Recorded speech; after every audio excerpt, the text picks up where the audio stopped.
Good morning, everybody, and welcome to the British Pharmacological Society annual meeting, Pharmacology 24.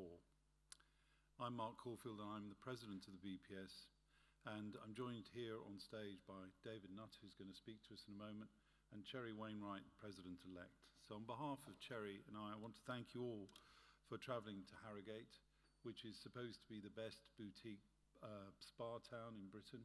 Personally, I think it's Bath. And I hope by saying it's Bath, I'll keep you in this conference centre today to enjoy all of the programme which we've assembled, thanks to Mark Evans and the British Pharmacological Society team. I'd like to take this opportunity to thank each of you, because you're really busy, for joining us here. I hope you have a great 3 days. I look forward to meeting as many of you as I can over the next couple of days. And I hope you'll join us for the social evening this evening. And if you're coming to the gala dinner, I look forward to seeing you there. But meanwhile, we've got a solid 3 days of packed full of excellent science. There's already an exciting buzz in the Innovation Theatre this morning with the AI Bootcamp and people putting their posters up. Please do take time to go to the main exhibition hall where you'll be able to meet the sponsors. And I should call out our thanks to Elsevier as our gold sponsor, Wiley and Boehringer Ingelheim as our other key sponsors, and of course Wiley, who helps us by publishing our journals. So I thank you all for travelling all this way, and please enjoy the next 3 days. If you do see a member of BPS staff, they have a little lozenge badge, some of them. Please do take time to just say thank you, because they've worked pretty solidly for 6 to 9 months for this meeting's success. So enjoy Harrogate, and I'll hand over to Cherry Wainwright, the President-elect, to introduce the next session. Thank you, Cherry.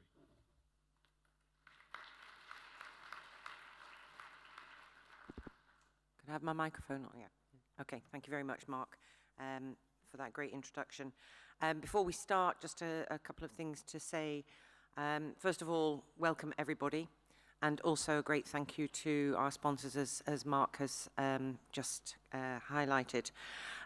We will be using some technology this morning for our Q&A session. So if you have questions after the talks, then please feel free to walk up to the microphones. They're dotted around numbers 1 to 4. But if you prefer not to do that, then we encourage you to post questions through the conference app. So to do that, if you go to the program and select the session within the app, and then click on Live Q&A, you can type your questions in, and we will use a mixture of live questions from the microphones and questions on the app after David has spoken. But really, to just kick things off, it gives me great pleasure to introduce Professor David Nutt, F.Med.Sci. David's a psychiatrist and professor of neuropsychopharmacology at Imperial College London. He trained at Cambridge, Guy's Hospital, Oxford University and NIH in the USA. And his research focuses on how drugs work in the brain and the mechanisms underpinning psychiatric disorders, particularly addiction and depression. David's published over 700 research papers, 38 books, and 8 government reports. He founded the charity Drug Science in 2009 and won the John Maddox Prize for Standing Up for Science in 2013. His current research is on the therapeutic value of illegal drugs, particularly cannabis and psychedelics. And so it gives me enormous pleasure to invite David to come and give his talk on psychedelic psychopharmacology, from brain mechanisms to clinical trials. Thank you.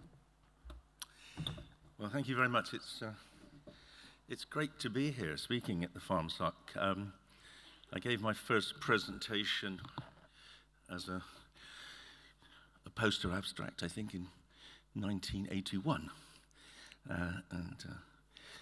it's been a long wait, but thanks for, as I like to say, thanks for inviting me while I'm still alive. It's good to be here giving a plenary. Can I have my slides, please?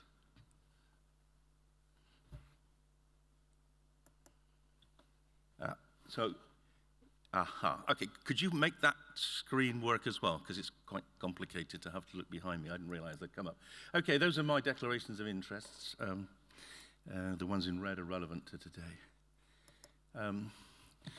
Clearly, we can't get that screen working, so I'll have to look. I just wanted to say a few words about my mentors. So you'll know, many of you will know of them, David Graham Smith and Richard Green, who allowed me to indulge my interest in pharmacology back in the early 80s in the MRC Clinical Pharmacology unit, and without them I would certainly not have been a successful scientist.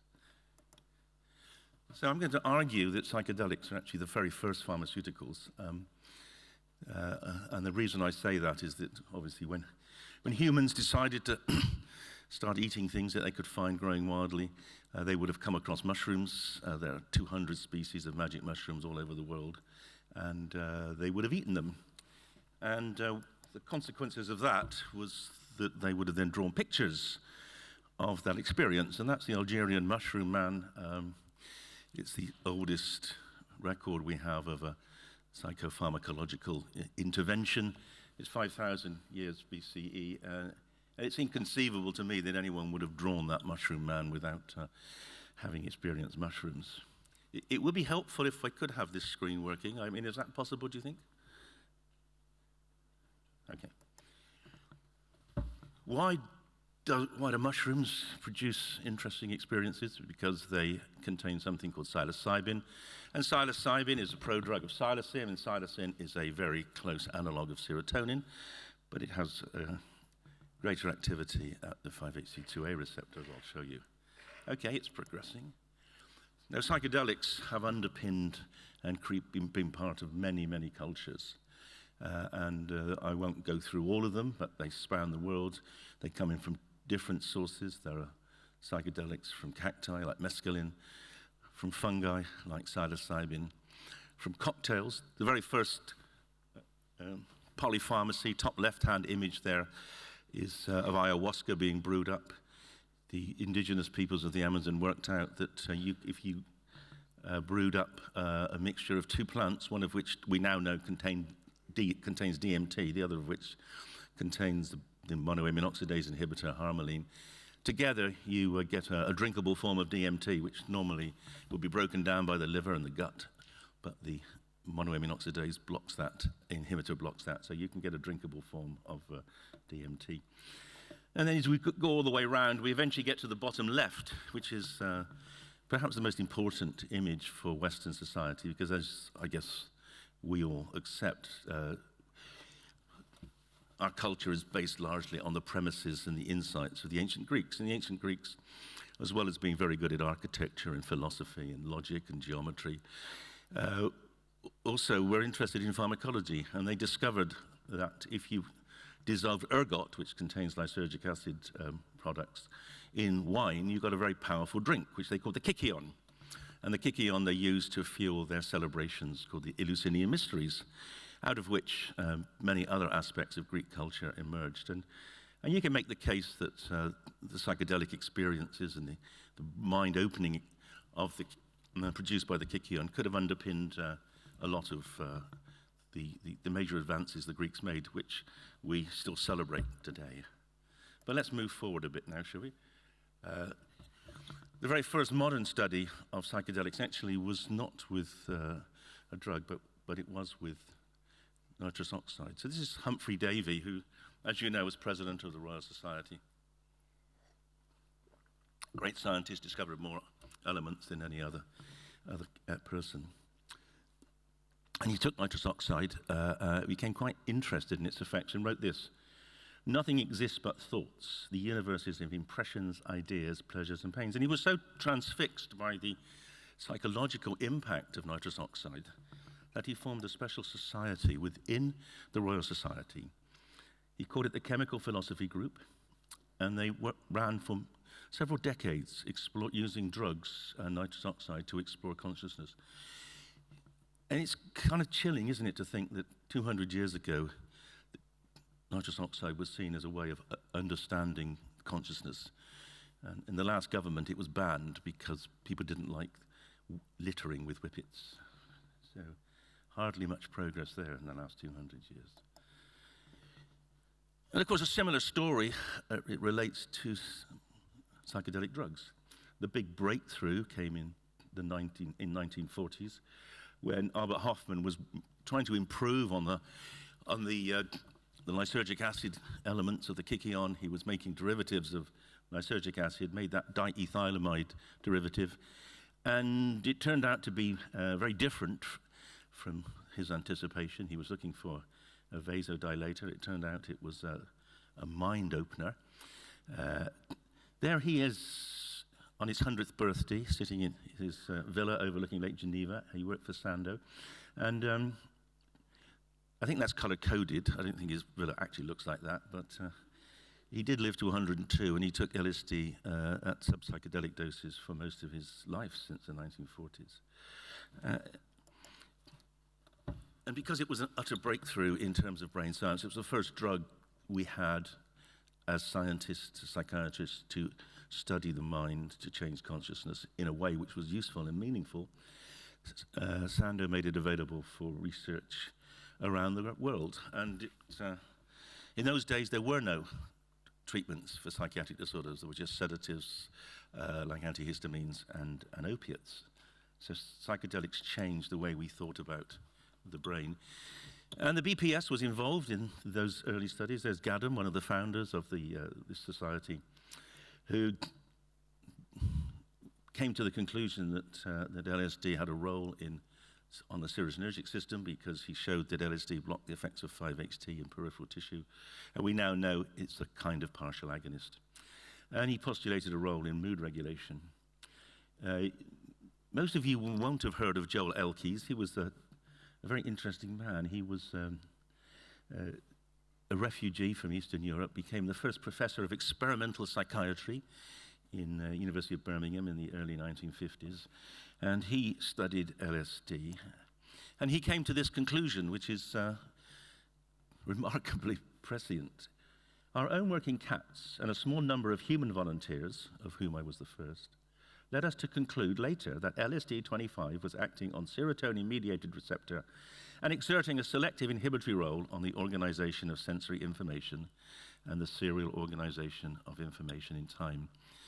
Beautiful description, very accurate, and over the last 60 years, we've really just got slightly deeper into understanding quite the underpinning mechanisms of that. Because we didn't have any other drugs in psychiatry, and because Sandoz made LSD available, and subsequently they made psilocybin available because Hoffman worked out that psilocybin was also a serotonergic agent similar structurally to LSD. They made both available as medicines. Hundreds of psychiatrists and scientists around the world studied them. The NIH in America funded nearly 140 grants. UK government funded quite a few as well. That led to 1,000 clinical papers, 40,000 patients were studied, 40 books, 6 international conferences. And in 1971, when the United Nations decided to ban all these drugs, Mousers and Houston analyzed the data and came to the conclusion that results were overwhelmingly positive, describing safe and effective treatments. And what were those early studies with psychedelics? Well, there were 4 uses of LSD and psilocybin. The first was to model psychosis, to try to see if you could understand what was going on in the brain by giving people an altered experience, which was not dissimilar to those reported by people with schizophrenia particularly. They were used as self-experimentation by mental health professionals. Junior psychiatrists were often given LSD within their first few days at work so that they would understand what it's like to have profoundly altered consciousness and therefore make them more empathetic and sympathetic with their patients. And then largely they were used for therapy. There were 2 kinds of therapy: psychedelic psychotherapy, which is mostly what we do today. It's a big dose, people have a powerful trip, and from that they come out changed. Often they can resolve long-standing issues of depression or addiction, etc. That was the American approach. In the UK, we were a bit more cautious, and we used a technique called psycholytic psychotherapy, when we gave a low dose, a non-hallucinogenic dose, before each psychotherapy session, in order to break down the resistance that patients had to engaging with their unconscious, which was seen to be blocking progress in terms of their mental health problems. And I just want to give you an example of how we are using similar approaches today. So in terms of psychosis, psilocybin in healthy volunteers produces a reliable alteration in consciousness, which, as I've said, is similar in many dimensions to that of psychosis. And a few years ago, AstraZeneca scientists, I don't know if they're here, but saracatinib is a tyrosine kinase inhibitor, which was developed as a treatment for prostate cancer. It was abandoned because it got into the brain and produced distortions of consciousness to some extent, sedation in particular. But the AstraZeneca scientists said, look, what's going on in the brain? And they did a study. They showed that saracatinib blocked the effects of LSD in rats. It stopped the head twitch in the rat. And they approached us and said, do you think it might do the same in humans? We obviously said humans don't head twitch, but we could actually measure some of the psychological experiences. And we did that. I did it with little metal from King's College. And saracatinib blocks, to some extent, the effects of psilocybin, to sufficient extent that we were then able to get a grant from the MRC to ask the question, could saracatinib be antipsychotic in people with Parkinson's hallucinations? Because, as you know, conventional antipsychotics currently all block the dopamine D2 receptor, and that tends to impede motor function in Parkinson's disease. So we did a study, which was published just a few weeks ago, showing that you can attenuate hallucinations in Parkinson's disease using this tyrosine kinase inhibitor. So an example of which you might sort of translational model from psychedelics. Self-experimentation doesn't happen anymore because these drugs are illegal. It's very hard to get permission to do that. Some people go to countries like Latin America and take ayahuasca, but we can't do it in this country.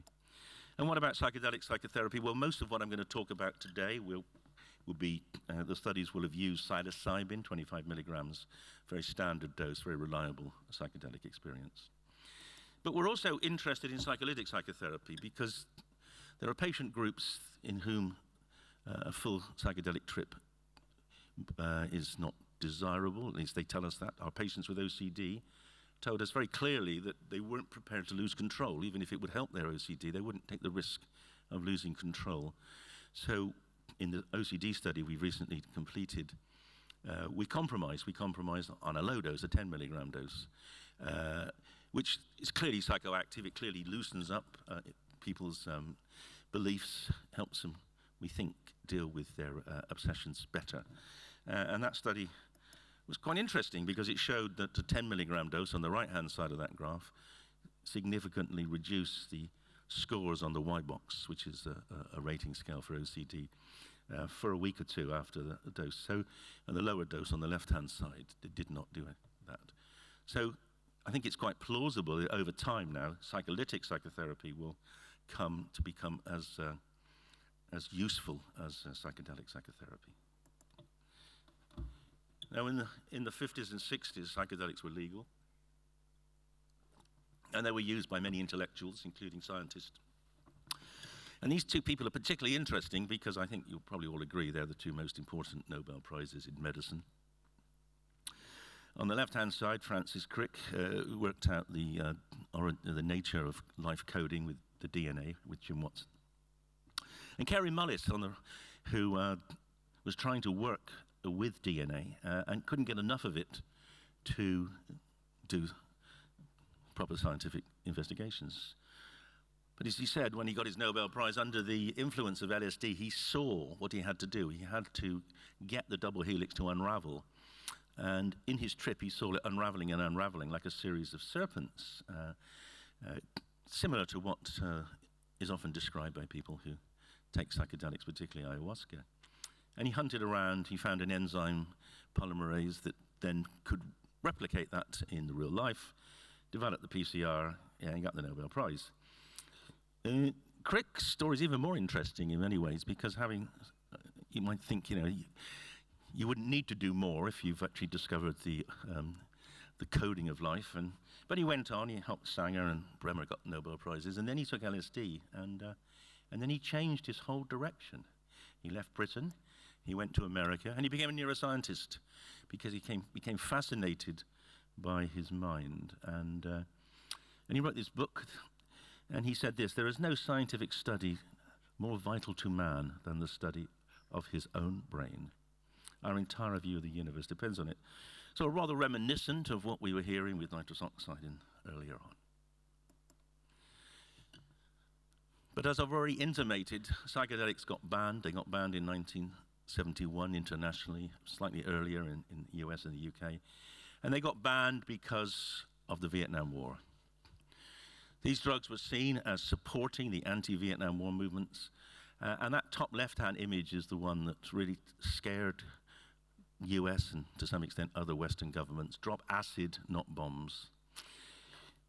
The American government was intent on bombing their way to success in Southeast Asia. They couldn't ban anti-war protests, so they banned the drug that they thought was fueling them. Of course, the war ended 10 or so years later, but the ban on LSD has not been rescinded, and it has continued to make research with these drugs extremely limited. You can see here, the top right-hand image, you can see the number of publications in blue each year for LSD, rising to a crescendo about 1967 in America. And then the red arrow is the UN conventions, which were enacted in every country in the world, with the exception of North Korea, and they didn't do much research.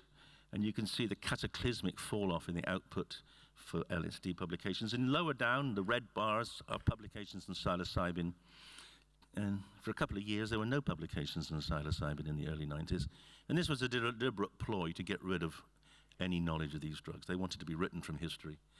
And the way they did that was to argue that these drugs were very, very dangerous, even though 40,000 patients had actually rather benefited from them and didn't show any harms. They were said to have no medical value, even though there were 1,000 papers showing they had medical value. And they were addictive, even though there were at least 6 trials showing that they could treat alcoholism, and 1 trial showing they could treat heroin addiction. So lies were told, those lies were written into the UN conventions.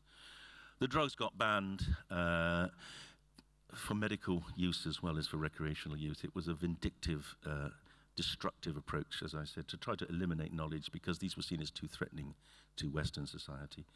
And the rest of the world didn't care. The oppressive regimes outside of the West thought that was great.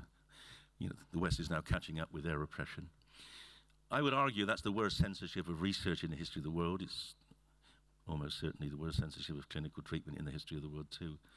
And you can read more about it if you like. And that paper, 2013 paper of mine, sadly is pretty much the same as it is today. 12 years on, we've hardly made much progress in liberalizing. But some of us are fighting back. You can see the upswing at the end has now grown a little larger.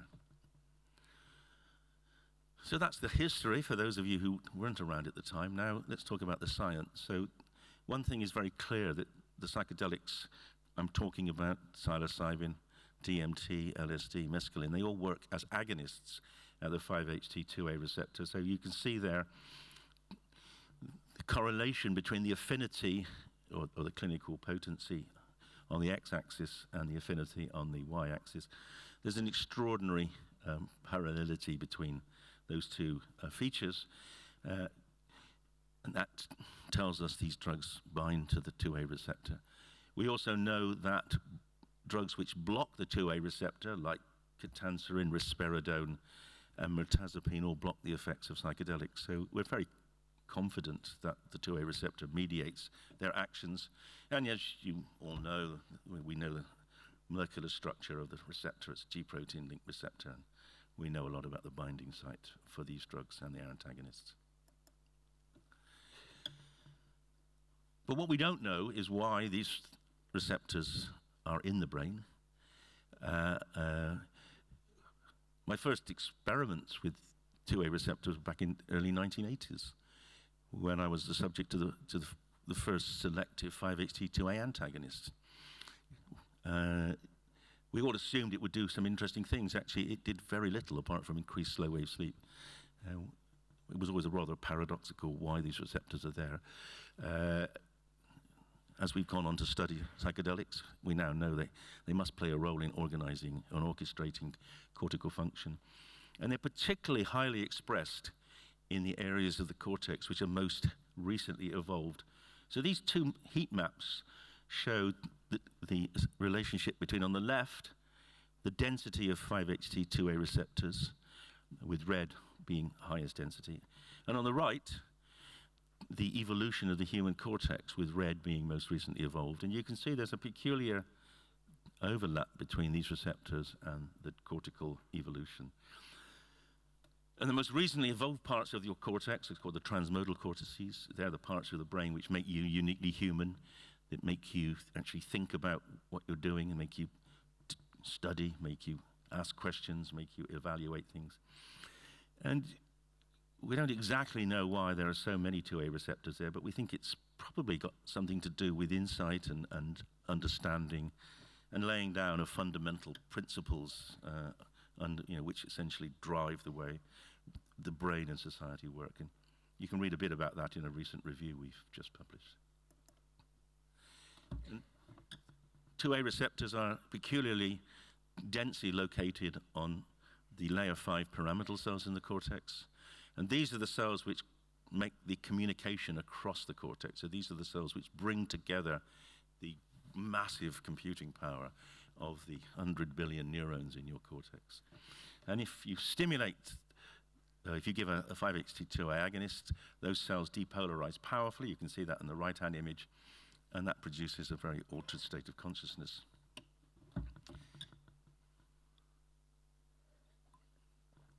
We've known for 150 years, since the writings of Helmholtz, that the brain essentially makes inferences about what's going on in the world. Those inferences we now call priors, and your brain is continually making estimates as to what's going on and what's going to happen next in the world. And you've all predicted I'm going to press this button and I'm going to change the slide, and you're right. I'm going to show you now how priors are central to the impact of psychedelics. So I'm going to use vision as the example. So your brain is not a camera, as you all know. If it was, you'd have filled up with your memory banks before you could even say the word camera. Now, what your brain is a device for decoding sensory information which comes in the form of light, the retina. It's transmitted into this large chunk of the back of the brain, the visual cortices. And then two things happen. Your visual cortex starts to pull together those images and reconstruct some estimate of what's out there. And the frontal parts of your brain, the transmodal cortex, by then has already created a prediction of what's out there, because that's what it does. When you first saw me standing up here, your brain worked out who I was. I could have turned into a bear or a tiger. You wouldn't have noticed, because you know, your brain knows that's not possible, and therefore it wouldn't even bother to recalibrate and to look again. And that process of comparing priors and percepts is critical to perception, but also to everything else that our brain does. Now, what happens with psychedelics is that the layer 5 pyramidal cells, which are necessary to create those priors and to bring together the priors and the percepts, they're disrupted. And that's why you get simple hallucinations. And what's remarkable about that is that this is exactly what Hubel and Wiesel and others predicted were the primary processes of the visual cortex from their early work in cats, etc. So actually under psychedelics, when you're seeing these elemental images, you're actually seeing, for the first time since you were probably a very young baby, the primary workings of your visual cortex. But also, you see beyond the visual cortex. People switch between elemental hallucinations and complex hallucinations. This is the first ever brain image under LSD, and you can see the powerful hyperconnectivity on the right-hand side under LSD.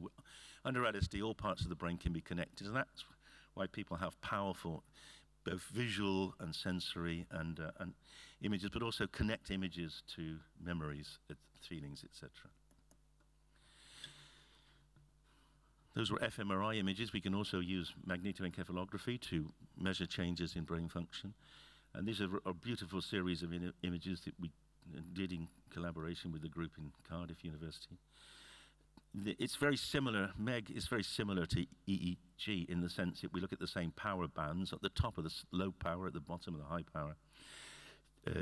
Red is more power in a particular frequency, and blue is less power in a particular frequency. So in the right-hand rectangle, the red rectangle, you see three drugs. You see LSD, psilocybin, and ketamine. And you can see the predominantly blue, so there's a predominant reduction in power in those frequency bands. Whereas on the left-hand side, we see a range of GABA drugs and glutamate drugs, where you see generally the opposite, increased power. And increased power means increased synchronicity, and synchronicity means less flexibility of the brain. So the right-hand side, decreased power, is a desynchronized brain, which we call an entropic brain. It's a brain in which thinking can change, whereas when the brain becomes synchronized, thinking either doesn't change or becomes very limited, particularly under something like propofol, which is anesthetic. You don't think at all. One of the powers of MEG is that it's got fantastic temporal resolution, so you can ask questions about the origins of those oscillatory frequencies in the cortex. And this is a study that came out of the UCL group looking at our data. They had a theory, a sort of 4-neuron theory of how brain oscillations are generated. And from their analysis, dynamic causal modeling analysis of our psilocybin MEG data, they came to the conclusion that the primary target of psilocybin in the human brain was on these layer 5 pyramidal cells. You can see the big red arrow there. And I think that's probably the first time we've ever been able to say categorically a drug produces its effect by working on a particular neuronal type in the human brain. But as most of you will know, we've now moved from the science of psychedelics to the use of them in treatment. And we started off by moving to see if they could be useful in the treatment of depression. Why that? Because it's a huge problem, a growing problem, and our current treatments aren't that effective. But we couldn't just go and treat people with depression. We had to justify it, and we justified it in 2 ways. The first was finding from our imaging studies that psychedelics attenuate activity in this frontal part of the brain called the medial prefrontal cortex. And by the time we published this paper, there were a whole slew of other studies showing that treatments for depression, such as CBT, SSRIs, ECT, deep brain stimulation, ketamine, all attenuate activity in this part of the brain. But they can take a long time to do it, and we thought maybe, given that psilocybin can do it within a few minutes, maybe it would be a rapid-acting antidepressant. So that was the first justification. The second justification was the fact that psilocybin profoundly disrupts the network in the brain which encodes depression. That's called the default mode network. It's that network, if you look at the top images, the hot blobs are the default mode, anterior, posterior, cingulate, lateral, parietal regions. That's the network in which you do your thinking about yourself. Again, you can see it's the transmodal cortices. And in depression, there's overactivity in that network. And psychedelics disrupt that network completely. And the psychedelic state, in part, is predicted by the disruption of the default mode and the sense of being not yourself, the sense of atomizing, the sense in which people often have of traveling to another universe or another dimension or to heaven, is associated with the breakdown of the default mode network. And strangely and fortuitously, as we were publishing those first data on the effects of psilocybin in the brain, the group at Yale were showing that the default mode network is over-connected in depression. So if you look at the top left-hand image, you'll see the default mode network in controls, and lower down in people with major depressive disorder. And you can see much more of the brain is engaged in the default mode network in people with depression. And that explains a lot about why they struggle with executive tasks, because so much of their brain is consumed with this internal thinking. They've got less brain power to deal with attentional tasks or reasoning tasks, etc. That's why they struggle at work. And there's a strong relationship between the rumination in depression and the overconnection of the default mode network. So we reasoned, well, if we can disrupt the default mode network and it's overconnected in depression, maybe we can lift depression. And we did a study. It was a study of 20 people with treatment-resistant depression. They'd all failed on at least 2 antidepressants. Some had failed on 10. They'd all failed on psychological therapy, CBT. And there was a dramatic improvement. The vast majority got significantly better. The effect was fast. It persisted. And it's the biggest single intervention therapy for treatment-resistant depression ever. And now a number of companies have set up to try to replicate it, and they have succeeded, and it's becoming taken forward as a treatment for a number of disorders. Just a little brief word on how we do it. This is a powerful therapy. You have to prepare people. It's essentially a 3-session trip. The day before, they meet their guides or therapists, and they're taught about what might happen in the trip and are educated into how best to deal with the experience. The next day, you can see the room in which we do this, and the next day they have the trip, they have eye shades, they have soundtracks played through their ears, and generally they go where the psilocybin or the psychedelic takes them. They can talk, but mostly they don't want to. Mostly they want to just explore the experience. And the next day, we call it integration session, the next day they go meet with their same guides and they talk through the experience. And that's when they begin to build on the insights to change the way they view themselves and to often escape from the self-doubt and the self-criticism that underpins depression. So there have been multiple replications of psilocybin in depression. These are 3 of them. The top right-hand one is the most important because it's a multi-center, 11 countries, multiple languages, using 3 doses, and the high dose, the 25 milligram dose, showed enduring benefits. A quarter of people with treatment-resistant depression are in remission at 3 months.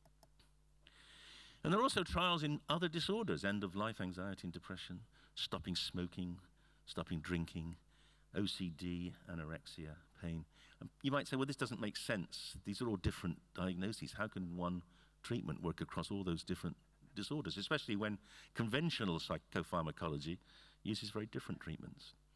And the answer is because they're all internalizing disorders. They're all disorders in which people get locked into belief systems, thought loops from which they can't escape. Most depressed people know they're not guilty of things. Most depressed people have been traumatized. They're victims. But the nature of depression is it distorts your thinking to make you blame yourself.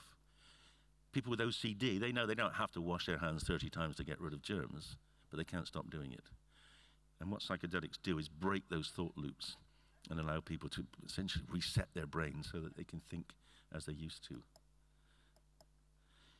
And this is an image that explains the resetting. On the left-hand side, you have what's called the small world brain network. These are fMRI images. They've got the same number of connections in each of the 2 circles. But the left-hand side is the small world brain, which is the brain that you're all using today. It's the brain in which your brain is 10 times more efficient at information transfer for energy use than any human computer, because you download almost all the processing very locally into cortical regions. So the visual cortex, thoughts of the visual cortex, auditory cortex, auditory cortex. Of course, if you see a bus bearing down on you, you've got to move your legs to get out of the way. But because the brain is so huge in comparison with the size of neurons, the energy costs of communicating across the whole of the cortex are so vast, the brain has become very, very efficient. But that downloading is a problem if you download the wrong thought. If you download the belief that you are worthless, if you get locked into a deep rut of thinking, as illustrated in this image here, getting out of that rut can be very, very difficult. In fact, the only drugs we know that are capable of disrupting deeply rutted thinking are psychedelics. And on the right-hand side, that's what happens. Under a psychedelic, connections which have been denied for decades can be remade. Your brain is put back to a state as it was when you were a child, before you started to systematically download and lock thinking into place. And that's why people can escape from thoughts of depression and trauma, etc. And many of our patients use computer analogies, defragging the hard drive, reformatting, etc. So it's quite fascinating how people talk about their way in which they can think more clearly again. These drugs essentially allow their brains to work as they used to, and that's phenomenally beneficial for people who've been locked into thought loops which have been very destructive. And perhaps even more remarkably, there are physiological correlates of these changed subjective states. So this is an analysis. We've done it after both of our depression trials. This is a trial, the later trial, which I haven't shown you the data, but it showed psilocybin doing rather better than escitalopram. And the top images are from the psilocybin group, and the bottom images are from the escitalopram group. And the measure on the left-hand column is flexibility, or modularity. And you can see the red lines, under psilocybin, the brain becomes less modular, more flexible. And that modularity, if you look at the middle column, that increased flexibility correlates with clinical outcome. And on the right-hand side, it also is the right-hand image shows the increased connectivity in the brain between the default mode network and the executive network. So that's physiological proof that the brain is being reset. The bottom row is the escitalopram row. Escitalopram does not increase flexibility, and that doesn't predict outcome. And that's critical because we now know that psychedelics work differently from SSRIs. And one other important point is that there's now back translation from the human work to animal work, and that's shown quite convincingly a phenomenon called neuroplasticity. Psychedelics in rodents produce increases in dendritic growth and increases in synaptic number. And that neuroplasticity, we think, is central to the ability of people to utilize the insights they get in the trip, because that plasticity persists for weeks after the trip, and you can lay down new ways of thinking, new ways of behaving, etc. So a very simple model of what's going on in people with depression and other disorders who are treated with psychedelics. On the left-hand side, you have a schema of the energy landscape of the brain. Depression, of course, is called depression from the topographic description of depression. People are stuck in a hole from which they can't get out. And that's because their brain is very modular. The analogy I like to use, it's a bit like living in Switzerland. You can be in one valley speaking French and not know that in the next valley they speak German, because you haven't got the energy to get out and over the mountain pass. During the trip, the modularity of the brain is completely fragmented, and I should emphasize we do not scan our patients in the trip. That would be challenging to the therapeutic value. But we know from healthy volunteers there's a tremendous flattening of the energy landscape, which is the trip. But afterwards, as I've just shown you the previous slide, the energy landscape doesn't return to as bad as it was before.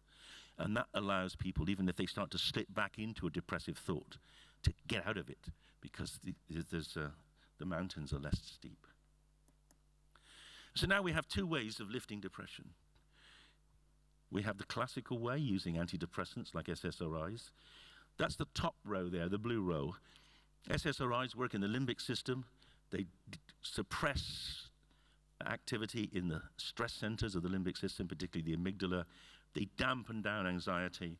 They produce resilience, but they also dampen down other emotions. They produce, in some people, emotional blunting. Psychedelics, the bottom row, the red row, psychedelics work in the cortex on a different receptor, the 5-HT2A receptor.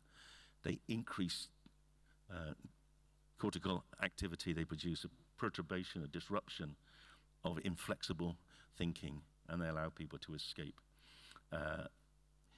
So we've got two ways of lifting depression now, and that's great, because in most other major disorders, hypertension, cancer, you do have alternatives. If one treatment doesn't work, there are alternatives. And to me, who's been working as a psychiatrist for 50 years now, it's nice to have those kind of options.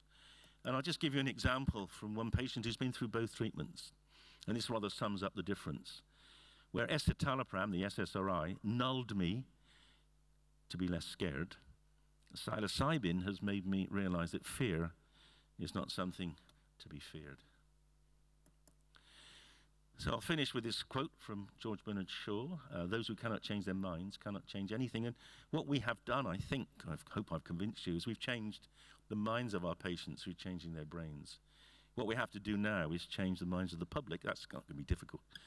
But we've got to change the minds of politicians, and that may be harder. And it would be good to have the PharmSoc on side with this. I hope you will help us. I want to thank the funders, particularly the Alexander Mosley Charitable Trust. That young man killed himself in his 20s, severe depression, that had not responded to other treatments. We would like to rebalance the scales of justice to allow psychedelics to have resume their rightful place as therapies. If you want to read more, there's some books that I've written on this recently. And there's also the paper coming out, there's a special issue of the Pharm Journal of BJ Pharm on psychedelics. And this is a review we've written about Australia. Australia has rescinded the scheduling. It's the first country in the world to reschedule psychedelics, psilocybin, for clinical use, because they've argued that the benefits outweigh the risks. And finally, there's a little video that the BPS has made, which you can hear me narrating the psychedelic story. So feel free to watch that on YouTube. Thank you very much.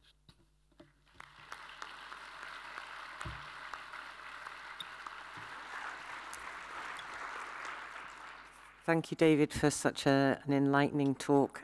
Fascinating to hear this. The floor is open for questions. Do we have...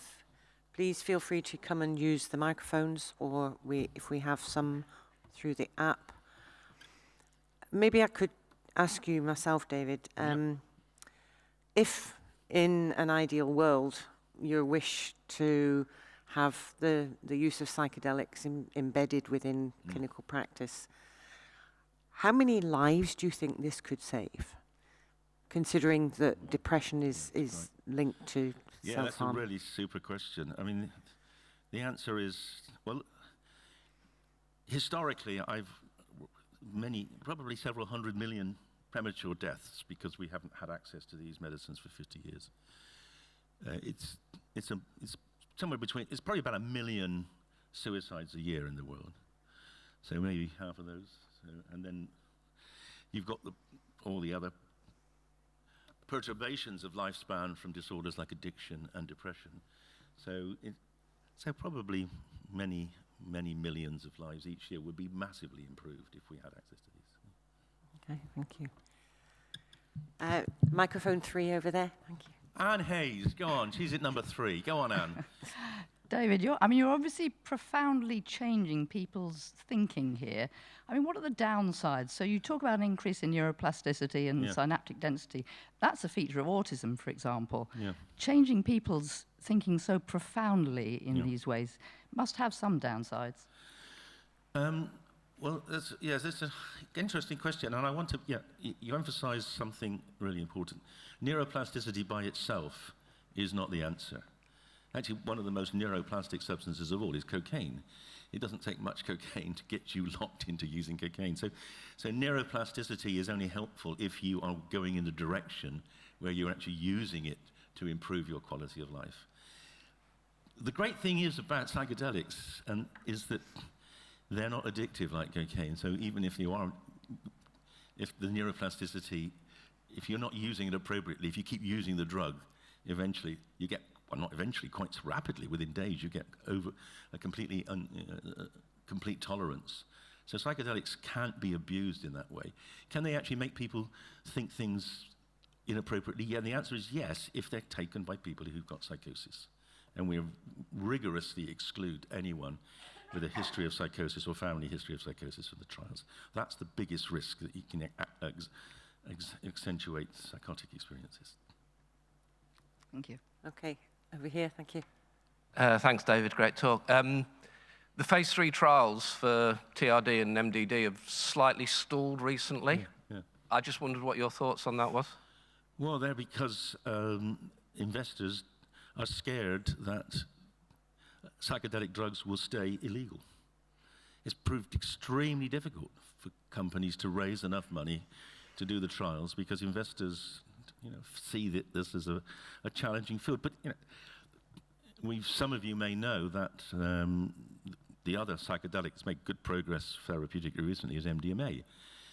But despite 2 major phase 3 trials being positive, the FDA came up with a whole series of justifications for not approving it recently. And I think behind the scenes, there's still a great desire for some institutional elements to keep these drugs illegal. because I think they're still seen as too challenging. And also, I think there are people who don't want to admit they've been wrong. They don't want to admit the point that Sherry was making. So many people have been denied access. So this whole thing is going back into the political arena again, rather than the scientific arena. And that's why Australia is so interesting, because in Australia, psilocybin and MDMA are available through a charity, not through a drug company. The charity has made them available for therapy. And that may be the future. Now, you won't make money out of that. Investors won't make money, but at least patients will benefit. Over there, number 4. Thank you. Good morning, David. I'm Alastair Gibb from UCL. I was struck by the concepts you were showing there, that during psilocybin treatment, the kind of energy balance across the brain was shifted. And I mean, it's often kind of generally said the brain uses about 20% of our, in normal physiology, of our body energy use, even although it only weighs about 5% of the body weight. So is it known whether the energy use of the brain actually changes during psilocybin, or is it just a redistribution of the energy use? And if it's just a redistribution of the energy use, then have you ideas about what is slowing down during that process? Yes. So the answer is no one's done a formal study of energy use during a trip. That's true. There was one FDG PET study done many years ago, which was pretty unsophisticated and I think unintelligible. What is interesting is the very first studies we did were using spin labeling on ASL methodology. And that showed in the default mode network there was a reduction in activity in the default mode. The switching off of the default mode is actually a decreased activity there. Now you might say that doesn't make sense because these drugs are agonists, and I showed you this massive activation of the layer 5 pyramidal cells. But also, as some of you will know, those pyramidal cells are constrained by these huge GABAergic chandelier cells. They've also got the receptors on them. So I suspect in the end, there's an over-inhibition in the default mode, which switches it off, and that then allows the rest of the brain to be hyper-connected because you're sort of taking away essentially the conductor of the orchestra. Right. Thank you. Thank you. Over in the far corner. Thank you very much, Dave, for that wonderful presentation. But my curiosity has to do with respect to looking at the safety issues with respect to psilocybin and other psychedelics. Look at studies that have also been done on ketamine, and which has been shown to also be beneficial for depressive patients. So if you had to be in a show, maybe to choose between ketamine and psilocybin, what will you go for? Yeah, really, really important question. So the answer is psychedelic. Psilocybin is way more powerful than ketamine in terms of lifting depression, way more. But that may be because ketamine hasn't been used correctly. As I showed you that MEGS data, ketamine is indistinguishable from psilocybin or LSD at the level of the MEG. But for the last, I think it's a sad reality that for the last 30 years, people have been using ketamine to treat depression without utilizing its full potential. They've been giving it produces a change in mood, improvement in mood over a couple of days, and then it wears off, so they give it again.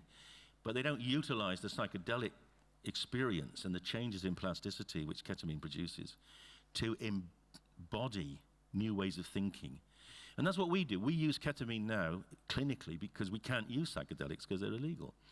But we use ketamine as if it was a psychedelic, and we have a clinical program of 4 trips a week apart with ketamine, with psychotherapy, and we get outcomes which I think are equivalent to others who are giving ketamine once a week for months.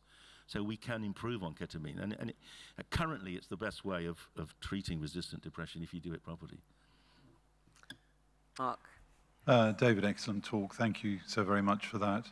So if the PharmSoc, as you asked us to, were to help you, if I went to the president of the Royal College of Psychiatrists or to June Rain as head of MHRA, what could we do to change the mind? So we've been here before.